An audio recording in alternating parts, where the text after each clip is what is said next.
Salut, c'est Manu et dans cette vidéo, je vais te donner 5 conseils utiles si tu commences à apprendre le japonais. Première chose, je ne suis pas prof de japonais, pas du tout. J'ai un niveau qui est même pas terrible en fait. Alors ce ne sont que mes conseils basés sur mon expérience, mes erreurs, et des erreurs, j'en ai fait un sacré paquet et ça continue. Mais c'est pas grave, j'en suis presque fier. Première chose, apprendre les kanas. Est-ce qu'on peut apprendre sérieusement le piano sans apprendre les notes, le solfège, tous ces trucs-là? Très ennuyeux. Je crois pas. Les kanas, c'est un peu pareil, c'est la base qui va te permettre d'apprendre tout le reste. C'est sûr que c'est chiant, c'est du par cœur, personne n'aime trop ça. Mais je te rassure, pas.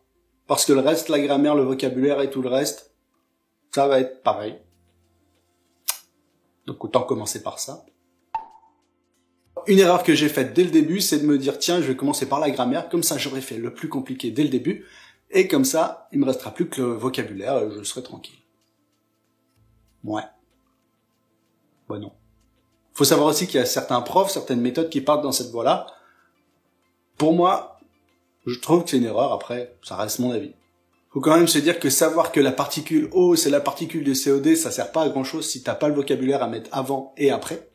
Et en fait, c'est aussi comme ça qu'apprennent les enfants, ils prennent du vocabulaire, ils les mettent tout ça un peu en boule, ça veut pas dire grand chose, mais au bout d'un moment, on commence quand même à comprendre ce qu'ils veulent dire. Alors que s'ils apprenaient directement le plus que parfait sans connaître de mots, ça serait très bizarre, déjà. Voilà. Enfin bref. Tu m'as compris? Toujours des travaux. J'attends. C'est cool, j'espère que j'aurai encore de la batterie. Alors apprends déjà des mots, utiles si possible, et au fur et à mesure, tu rajoutes des notions de grammaire, histoire de réussir à faire des phrases qui ressemblent à quelque chose, qui sont toutes belles et tout et tout. Voilà.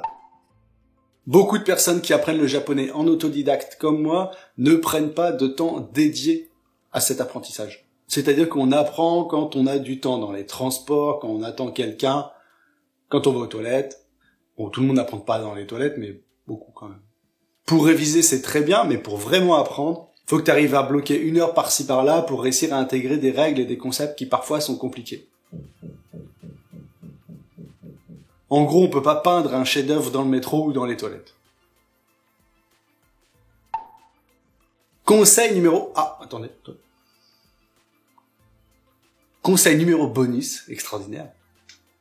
Achète au moins un livre en japonais, un livre pas très compliqué, un livre pour enfants, quelque chose qui soit là, que tu puisses voir, qui est quelque chose de palpable, qui te permet d'avoir un objectif à toucher avec tes mains. Toucher avec tes mains. Souvent on touche avec ses mains. Mais bon, voilà. Tu peux te donner des défis en te disant, aujourd'hui, je vais essayer de lire 1 page, 2 pages, 3 pages. Après, ça dépend du livre aussi. Surtout, tu vas pouvoir l'ouvrir de temps en temps pour voir ton niveau. Est-ce que tu commences à comprendre des choses ou rien du tout? Si c'est rien du tout, c'est pas terrible. Mais c'est pas grave, parce que plus tard, ça sera mieux. C'est toujours mieux après. Et pour trouver un livre, quoi de mieux que le voisin qui tape au-dessus? Le voisin tape. Oh, il tape. Et pour trouver un livre en japonais pas cher, qu'est-ce qu'il y a de mieux que nippongo.fr? Rien du tout, je pense, et ce n'est pas de la pub parce que nippongo.fr, c'est mon site à moi.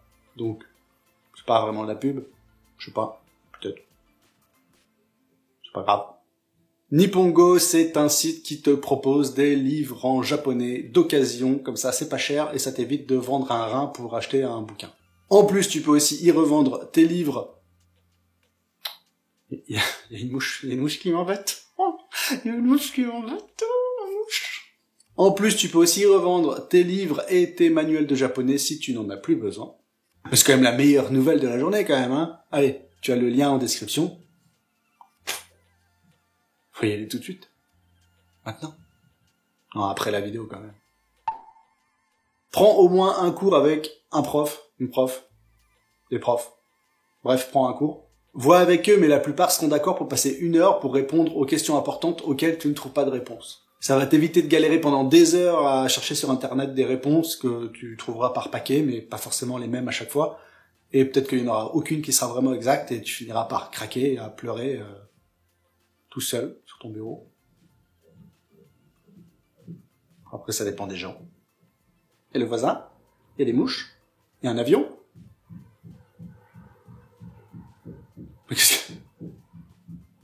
Pourquoi? Pourquoi tout ça? Si tu peux avoir un prof qui te suit tout le long de ton apprentissage, c'est encore mieux, mais après on a tous nos contraintes, hein, de temps, d'argent, tout ça. Dernier conseil, et c'est peut-être le plus important, garde toujours espoir. Car oui, la progression est parfois très lente et pour moi, comme pour beaucoup, parfois elle se fait par paliers. Parfois tu as l'impression de faire du surplace, qu'il n'y a rien qui fonctionne, que tu ne progresses pas du tout. Et je te rassure, c'est tout à fait normal, mais c'est à ce moment-là où justement il faut t'accrocher et y aller encore plus, et croire en toi, parce qu'à un moment tu vas passer ce fameux palier qui va faire que, en fait, tu vas voir vite fait que tu as progressé, mais vraiment énormément. Parfois, ça peut mettre beaucoup de temps, alors tout ce qu'il faut, c'est de la patience, du courage, de la force, de l'honneur, des bisous. Voilà, cette vidéo est maintenant terminée. J'espère qu'elle t'aura été utile, qu'elle t'aura remotivé, qu'elle t'aura peut-être appris des choses. En tout cas, nous, on se retrouve bientôt. Ça, c'est plutôt faux parce que je suis très lent à sortir une vidéo.